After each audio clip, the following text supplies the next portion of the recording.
My ex-BF invited me to his wedding with the intention of humiliating me by showing off his rich new partner. So I brought a special guest as my plus one, and by the end of the night, he was left crying because his marriage was over. Dylan, 30 male, and I, 22 female, met while we used to work part-time at Starbucks. I was still in college at that time and was saving money to move out of my parents' house permanently while he was paying off his student loans. His parents had a lot of debts due to their gambling habits and were unable to support him financially.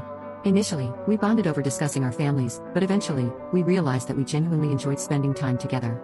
After graduating 2 years later, I had saved up enough money to move out and live on my own. Dylan, on the other hand, was still struggling with his student loans and had been struggling for a long time to move out of his parents' house, so I offered him to move in with me. Unfortunately, because of the debt, he couldn't even cover his part of the rent. I decided to cover 80% of the total rent, so he would only have to pay the remaining 20%, and he readily agreed. Other than rent, we split the utility bills equally, though Dylan and I had different jobs. His job was more hands-on, requiring him to be on site for long hours, while I had a corporate job with a more